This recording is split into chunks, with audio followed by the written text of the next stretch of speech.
Teología sistemática, enfoque bíblico. El curso está basado en el libro Teología sistemática, enfoque bíblico por Dennis y Otoniel Lumbí.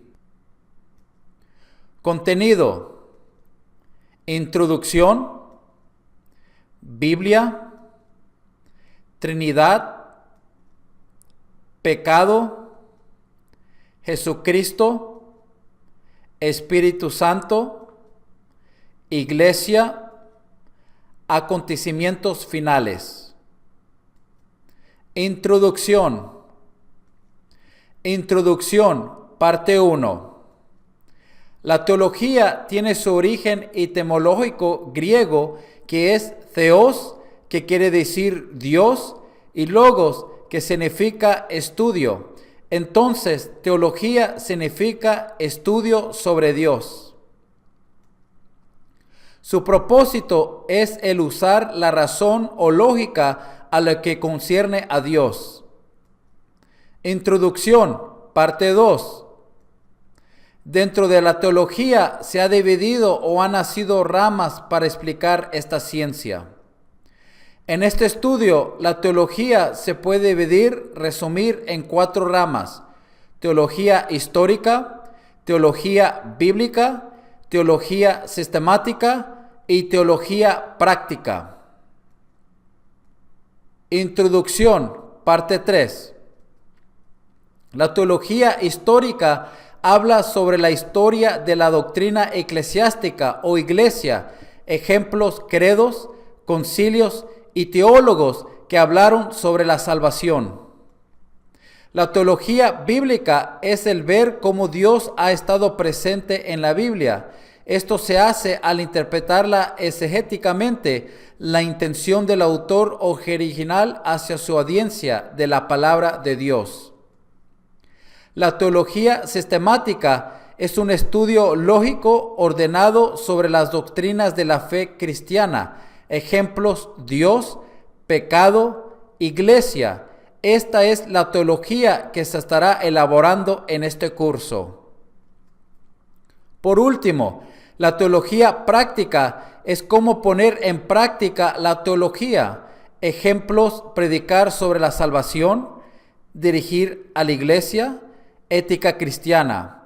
En otras palabras, tiene que ver sobre el cómo vivir las doctrinas de la fe cristiana. Introducción, parte 4.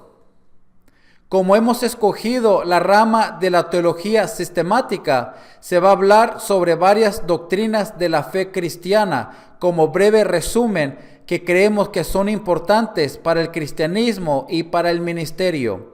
También, cada una de estas doctrinas tendrá un enfoque bíblico.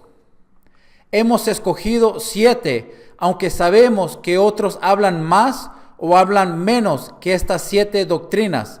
Creemos que estas son las esenciales que ayudan a la persona a entender un panorama de lo que contiene la teología sistemática: Biblia, Trinidad, pecado, Jesucristo, Espíritu Santo, Iglesia y acontecimientos finales. Biblia. Biblia, parte 1. La Biblia, los 66 libros, Antiguo y Nuevo Testamento, no contiene la palabra de Dios, porque es la palabra de Dios. Contiene quiere decir que hay partes de la Biblia que es la palabra de Dios y hay otras partes que no es la palabra de Dios. Al contrario, al decir que la Biblia es la palabra de Dios, es que desde el libro del Génesis hasta el Apocalipsis es inspirado, hálito, aliento, soplo por Dios. Toda la escritura es inspirada por Dios, según Timoteo 3:16.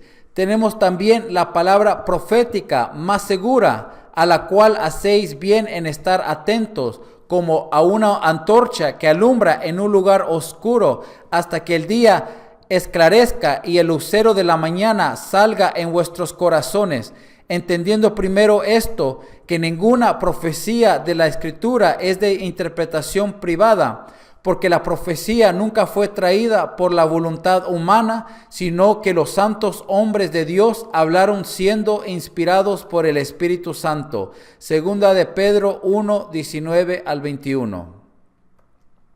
Biblia, parte 2. El propósito de la escritura se encuentra otra vez en 2 de Timoteo 3, 16, 17. Toda la escritura es inspirada por Dios y es útil para enseñar, para reprobar, para corregir, para instruir en la justicia, a fin de que el hombre de Dios sea perfecto, enteramente preparado para toda buena obra. La Biblia no existe solamente para informar a las personas sobre Dios, personas y eventos del pasado, presente y futuro, pero tienen un propósito más claro, el cual es para la salvación del alma de la persona. En otras palabras, tiene que ver con la formación en Cristo. Es por eso que Cristo vino a la tierra. Porque de tal manera amó Dios al mundo, que ha dado a su Hijo unigénito, para que todo aquel que en él cree no se pierda, mas tenga vida eterna. Porque no envió Dios a su Hijo al mundo para condenar al mundo, sino para que el mundo sea salvado por él. El que en él cree no es condenado, pero el que no cree ya ha sido condenado, porque no ha creído en el nombre del unigénito Hijo de Dios. Juan 3, 16 al 18. Biblia, parte 3. Es por eso que la Biblia es la guía para que el hombre sea salvado por él y que viva bajo su voluntad u obediencia a él. Escudriñad las Escrituras, porque a vosotros os parece que en ellas tenéis la vida eterna, y ellas son las que dan testimonio de mí. Juan 5:39.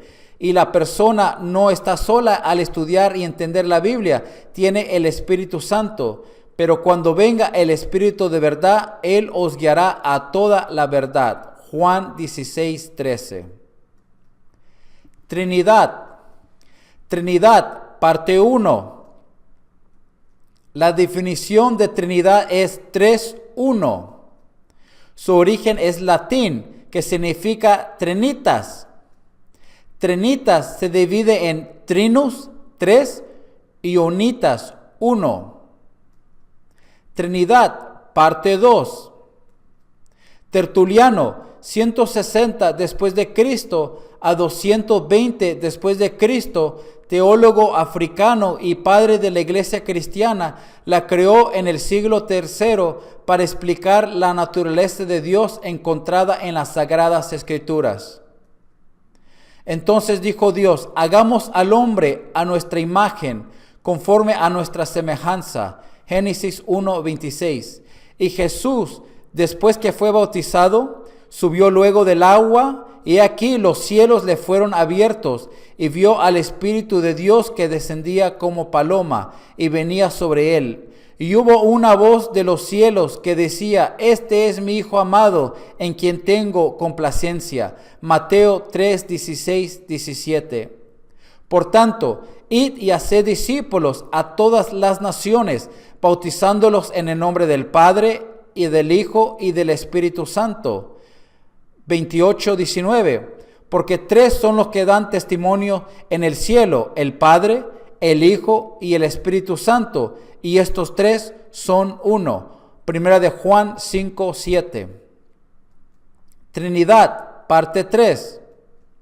Esto quiere decir de su naturaleza: 3 personas y un solo Dios, una sola naturaleza divina, 3 en 1 y 1 en 3. Pecado. Pecado, parte 1. El pecado es sencillamente ir en contra de lo que Dios ha establecido, su palabra. Esto es desobediencia a Él. Pecado, parte 2. La Biblia es clara en todas partes sobre lo que es el pecado y lo que se debe evitar para obedecer a Dios y así tener una buena relación con Él y con su prójimo. Aquí están algunos ejemplos de los 10 mandamientos. No matarás, no cometerás adulterio, no hurtarás, No hablarás contra tu prójimo falso testimonio. Éxodo 20, 13 al 16. Aquí también en estos versículos se habla sobre las obras de la carne que se refieren cuando el hombre aparta su mirada de Dios y ha decidido ir hacia el camino del pecado. Enemistades, pleitos, celos, iras, contiendas, disensiones, herejías, envidias, homicidios, borracheras, orgías y cosas semejantes a estas, acerca de los cuales os amonesto, como ya os lo he dicho antes, que los que practican tales cosas no heredarán el reino de Dios. Gálatas 5, 20, 21. Pecado, parte 3. El pecado se originó en el cielo con este personaje que después llegó a ser Satanás. En Isaías 14 y Ezequiel 28 se habla sobre el origen del adversario, el diablo. Pecado, parte 4. Entonces el enemigo, Satanás, ya contaminado con el pecado, tentó a nuestros primeros padres en el jardín del Edén para que pecaran contra Dios, como él lo había hecho con todos los ángeles que también se rebelaron. El enemigo quería otro aliado para ir en contra de Dios. Adán y Eva pecaron al desobedecer a Dios por comer el fruto que Dios les prohibió. Así es como el hombre heredó el pecado por siempre. He aquí es como la imagen y semejanza de Dios llegó a ser afectada por el pecado. El pecado hizo que hubiera una separación entre Dios y el hombre, ya que Dios es santo. Pecado, parte 5. En Génesis 3 se habla sobre cómo esta imagen y semejanza de Dios en el hombre fue dañada por el pecado. El enemigo, Satanás, usó a la serpiente como instrumento para hablar con Eva y engañarla a ella para que también su compañero Adán desobedeciera a Dios al comer del árbol de la ciencia del bien y del mal. El hombre ha sido dañado en razonamiento, tener comunión con Dios y con su prójimo, y ha sido inclinado a las obras del mal o el pecado, como dice en Gálatas 5, 16 al 23. El hombre se ha hecho enemigo de Dios y de su prójimo. Es por esta ruptura entre el hombre y Dios se necesita ser restaurada. Pecado, parte 6. El hombre nace con la tendencia a pecar por la desobediencia de sus primeros padres en el jardín del Edén. El hombre es inclinado a pecar contra Dios y contra su prójimo. Es por eso que era necesaria la expiación, reparar el daño que se cometió. Pecado, parte 7. Es por eso que Dios envió a alguien que no tuviera pecado para restaurar esta comunicación que el hombre había perdido antes de cometer pecado en el jardín del Edén. El único que llenaba este requisito era su Hijo, al que no conoció pecado, por nosotros lo hizo pecado, para que nosotros fuésemos hechos justicia de Dios en él. 2 Corintios 5:21. Pecado, parte 8. Envió al segundo, Adán, hombre perfecto, sin mancha de pecado, a morir por toda la humanidad para la salvación de su alma contaminada, la imagen de Dios dañada, para que pueda ser perdonada y restaurada por medio de Jesús, porque de tal manera amó Dios al mundo, que nos ha dado a su Hijo unigénito, para que todo aquel que en él cree no se pierda, mas tenga vida eterna. Juan 3:16. Pecado, parte 9. Por medio de esta fe en este Cristo que murió y resucitó, es que el hombre se ha salvado, porque por gracia sois salvos por medio de la fe, y esto no de vosotros, pues es don de Dios. Efesios 2:8. Jesucristo, parte 1. Jesucristo es la segunda persona de la Trinidad junto con el Padre y el Espíritu Santo. Jesucristo, parte 2. La vida de Jesús se resume en su vida y obra. Esto se ve claro en Juan 1, 1 al 14. En el principio era el Verbo, y el Verbo era con Dios, y el Verbo era Dios. En el mundo estaba, y el mundo por él fue hecho, pero el mundo no le conoció. A lo suyo vino, y los suyos no le recibieron. Mas a todos los que le recibieron, a los que creen en su nombre, les dio potestad de ser hechos hijos de Dios, los cuales no son engendrados de sangre, ni de voluntad de carne, ni de voluntad de varón, sino de Dios. Y aquel Verbo fue hecho carne, y habitó entre nosotros, y vimos su gloria, gloria como del único Hijo del Padre, lleno de gracia y de verdad. Jesucristo, parte 3. El texto Juan 3:16 explica su propósito, porque de tal manera amó Dios al mundo, que ha dado a su Hijo unigénito, para que todo aquel que en él cree no se pierda, mas tenga vida eterna. Jesucristo, parte 4. Jesucristo necesitaba morir, la única persona que no había cometido pecado, para restablecer la relación del hombre con Dios por el pecado desde cuando Adán y Eva desobedecieron a Dios. Él necesitaba cargar todos los pecados del mundo y morir con ellos para que hubiera perdón de los pecados, y puede el hombre entrar a la presencia de Dios por medio de Jesucristo, fe en él. 2 Corintios 5:21, al que no conoció pecado, por nosotros lo hizo pecado, para que nosotros fuésemos hechos justicia de Dios en él. El pecado es lo que hace que exista esa barrera con Dios, porque Él es santo. Isaías 59, Dios, pero vuestras iniquidades han hecho división entre vosotros y vuestro Dios, y vuestros pecados han hecho ocultar de vosotros su rostro para no escuchar. Jesucristo, parte 5.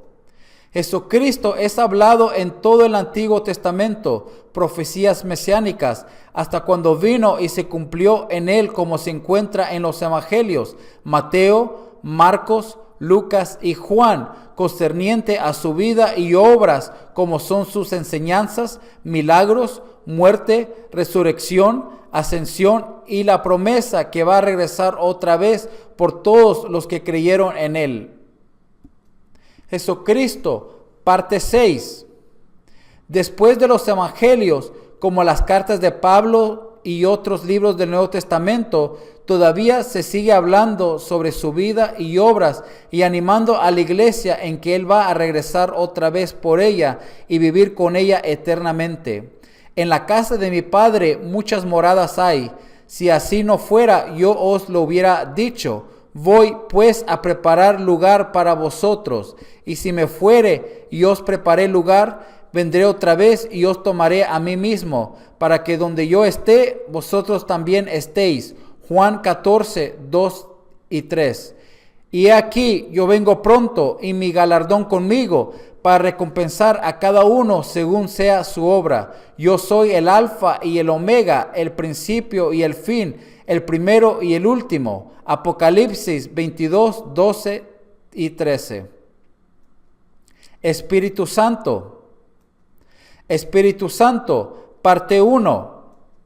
El Espíritu Santo es la tercera persona de la Trinidad junto con el Padre y Jesucristo.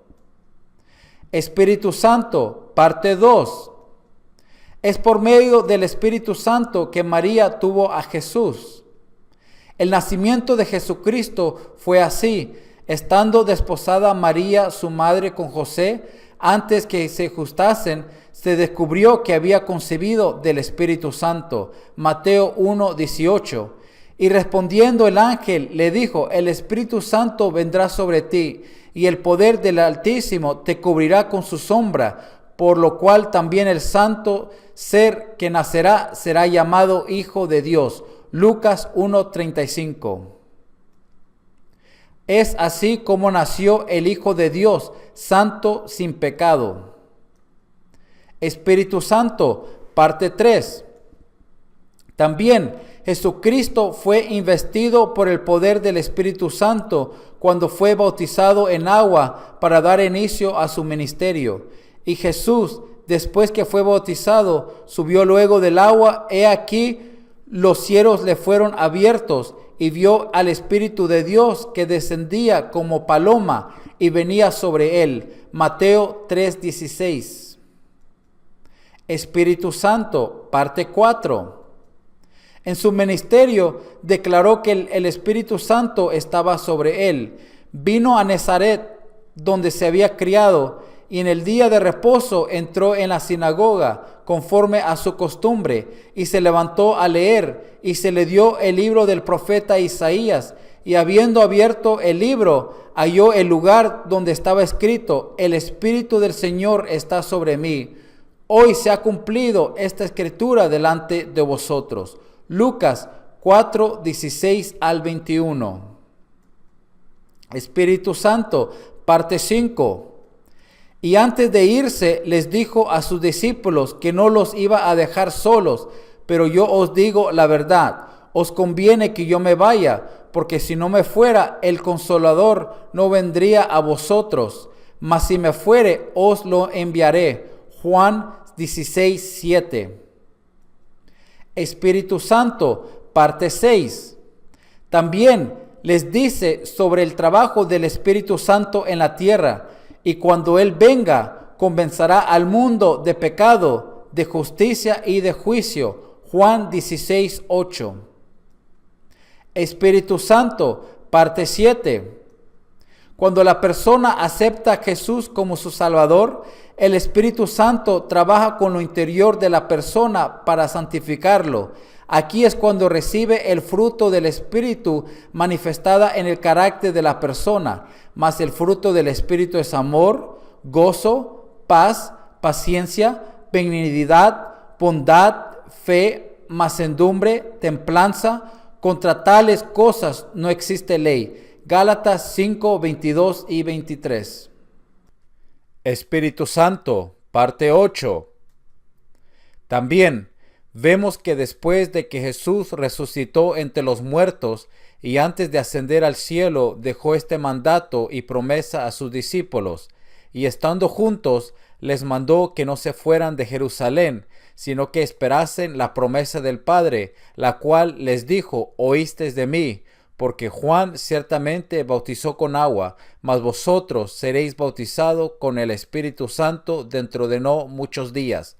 Pero recibiréis poder cuando haya venido sobre vosotros el Espíritu Santo, y me seréis testigos en Jerusalén, en toda Judea, en Samaria y hasta el final de la tierra. Hechos 1, 4 al 8. Espíritu Santo, parte 9.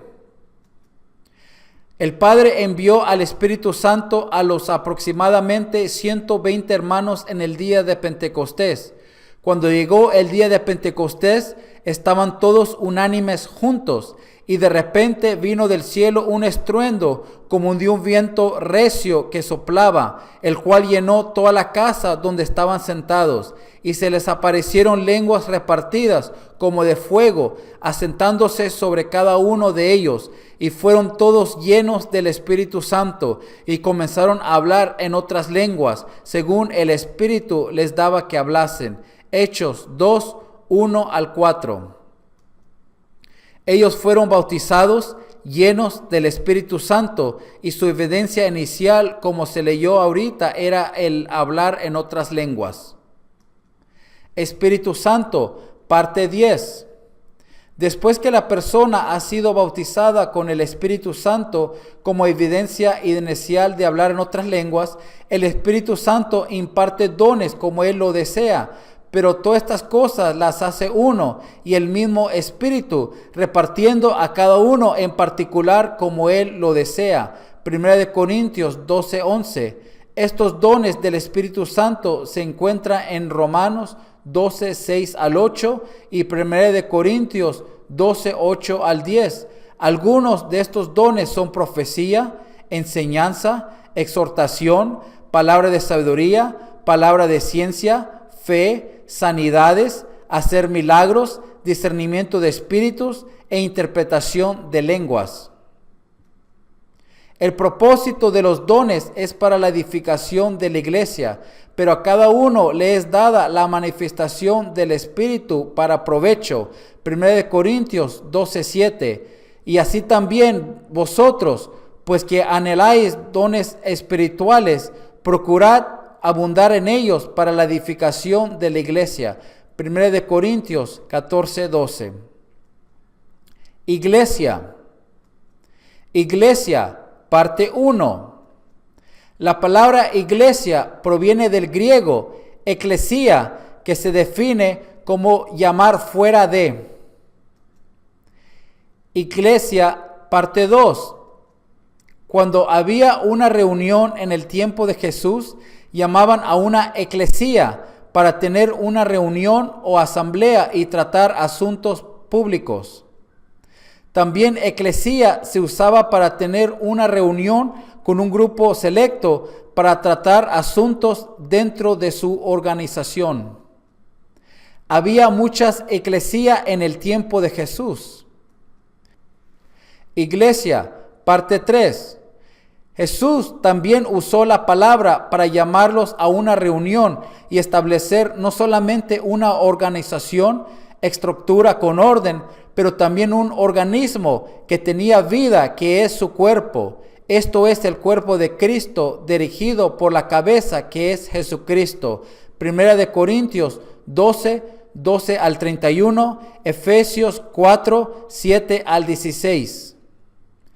En otras palabras, Jesús estableció una organización y organismo con el objetivo de establecer y difundir su reino, el reino de Dios, de salvación por todo el mundo. Iglesia, parte 4. Vemos que Jesús, antes de ascender al cielo, mandó a que sus discípulos no se fueran de Jerusalén, sino que esperaran la promesa del Padre, el Espíritu Santo. Y estando juntos, les mandó que no se fueran de Jerusalén, sino que esperasen la promesa del Padre, la cual les dijo: oísteis de mí. Hechos 1:4. Iglesia, parte 5. La iglesia nace en Pentecostés, en Jerusalén, con el bautismo, llenura del Espíritu Santo, como dice en Hechos 2:1 al 4. Cuando llegó el día de Pentecostés, estaban todos unánimes juntos, y de repente vino del cielo un estruendo, como un viento recio que soplaba, el cual llenó toda la casa donde estaban sentados, y se les aparecieron lenguas repartidas, como de fuego, asentándose sobre cada uno de ellos, y fueron todos llenos del Espíritu Santo, y comenzaron a hablar en otras lenguas, según el Espíritu les daba que hablasen. Iglesia, parte 6. Desde el día de Pentecostés, cuando la iglesia nació, y hasta ahora, que ha sido un lapso de 2000 años, siempre ha existido una iglesia visible y una iglesia invisible. El teólogo y filósofo San Agustín de Hipona, líder de la iglesia en el siglo V, dijo que hay una iglesia visible e invisible. La iglesia visible se emplea a un término nominal de nombre. Es la iglesia que se ve y es activa o pasiva en la congregación, iglesia a la que pertenece. La iglesia invisible es aquella iglesia que Jesucristo viene a levantar, nacida de nuevo, sin mancha y sin arruga, en el rapto. Juan 3 al 5, Efesios 5:27. Solamente Él sabe quién es esta iglesia, ya que para nosotros es invisible. Es esta iglesia que Dios ha salvado y Dios va a llevar en el rapto y vivirá para siempre en la eternidad con Él. Iglesia, parte 7. Por último, Jesucristo le dio una misión a la iglesia y les dijo: id por todo el mundo y predicar el evangelio a toda criatura. El que creyere y fuere bautizado será salvo, mas el que no creyere será condenado. Marcos 16 y 17. Por tanto, id y haced discípulos a todas las naciones, bautizándolos en el nombre del Padre y del Hijo y del Espíritu Santo, enseñándoles que guarden todas las cosas que os he mandado. He aquí, yo estoy con vosotros todos los días hasta el fin del mundo. Amén. Mateo 28, 19 y 20.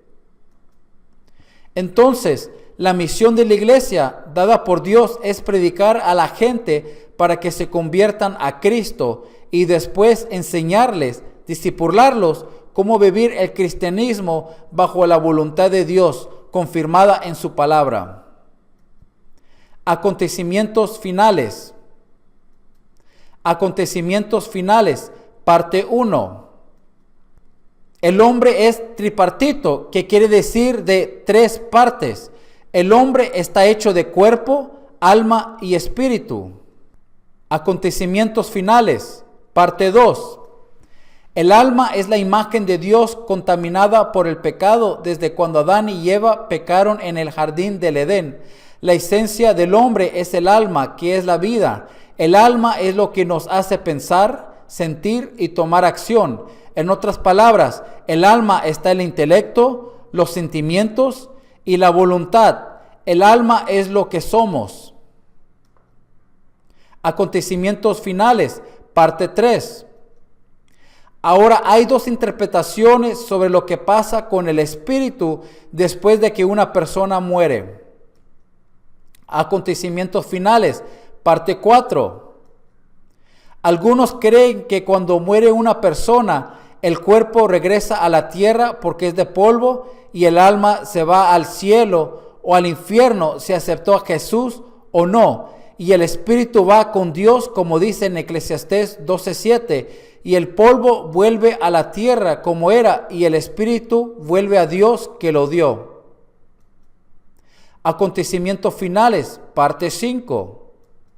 Ahora, la otra interpretación que yo creo que es cuando comparo Eclesiastés 12:7 y 1 Corintios 5:5, que dice, el tal sea entregado a Satanás para destrucción de la carne, a fin de que el espíritu sea salvado en el día del Señor Jesús. Se ve que el espíritu necesita salvarse junto con el alma, como dice en Ezequiel 18:20, el alma que pecare, esa morirá. Y cuando dice en Eclesiastés 12:7, y el espíritu vuelve a Dios que lo dio, se refiere que un día el espíritu junto con el alma y el cuerpo, glorificado o deshonrado, van a estar frente a Dios para la vida eterna o para ser juzgados y después ser lanzados al lago de fuego.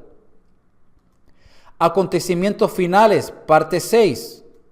En otras palabras, como el alma y el espíritu son una sola sustancia que es espiritual, son inseparables. Se dice que el espíritu es el motor del alma. Los animales y plantas tienen alma, vida, pero no tienen espíritu. Cuando el animal y la planta mueren, ahí se acabó. No hay eternidad para ellos. No tienen espíritu. A diferencia al hombre, que cuando muere se va el alma o el espíritu al cielo a vivir para siempre con el Padre, o va el alma y el espíritu al lago de fuego por la eternidad por no creer en Jesús. Porque de tal manera amó Dios al mundo, que ha dado a su único Hijo, para que todo aquel que en él crea no se pierda, mas tenga vida eterna. Juan 3:16. Acontecimientos finales, parte 7. El cuerpo es usado para expresar lo que la persona tiene dentro, su alma, que son sus pensamientos y emociones. Acontecimientos finales, parte 8. El cuerpo es mortal e inmortal, como se dijo hace un momento, que el cuerpo regresa a la tierra, Eclesiastés 12:7, cuando muere la persona, pero un día este cuerpo resucitará para vida o para muerte, y los que hicieron lo bueno saldrán a resurrección de la vida, mas los que hicieron lo malo a resurrección de la condenación. Juan 5:29. Acontecimientos finales, parte 9. El alma junto con el espíritu van a salir de su estado intermedio, paraíso o infierno. El rico y Lázaro en Lucas 16:19 al 31, para su estado final, junto con su cuerpo resucitado. Cielo, habrá gozo como recompensa. Jesucristo preparando moradas para los que le aman, como dice en Juan 14, 2 y 3. Lago de fuego, habrá sufrimiento como castigo, juicio ante el gran trono blanco en Apocalipsis 20, 11 al 15. Acontecimientos finales, parte 10. Aquellos que recibieron a Jesucristo y nacieron de nuevo van a estar con el Señor para siempre. Pero aquellos que rechazaron a Jesucristo van a estar junto con el diablo y con sus ángeles en el lago de fuego. Mateo 25, 41. Acontecimientos finales, parte 11. Pero algunos no van a experimentar la muerte, ya que van a ser arrebatados. El evento del rapto, parosía en griego, que quiere decir llegada, cuando Jesucristo regrese por su iglesia. He aquí os digo un misterio, no todos dormiremos, pero todos seremos transformados en un momento, en un abrir y cerrar de ojos, a la trompeta final, porque se tocará la trompeta y los muertos serán resucitados incorruptibles y nosotros seremos transformados. 1 Corintios 15, 51 y 52. Por lo cual os decimos esto en palabra del Señor, que nosotros que vivimos, que habremos quedado hasta la venida del Señor, no precederemos a los que durmieron, porque el Señor mismo con voz de mando, con voz de arcángel y con la trompeta de Dios descenderá del cielo, y los muertos en Cristo resucitarán primero. Luego nosotros, los que vivimos, los que hayamos quedado, seremos arrebatados juntos con ellos en las nubes para recibir al Señor en el aire, y así estaremos siempre con el Señor. 1 Tesalonicenses 4, 15 al 17. Acontecimientos finales, parte 12. El último libro de la Biblia, que es el Apocalipsis, en su culminación, hay una conversación de promesa y espera entre Jesús y su novia, su iglesia. El que da testimonio de estas cosas dice, ciertamente vengo en breve. Amén. Sí, ven, Señor Jesús. Apocalipsis 22, 20.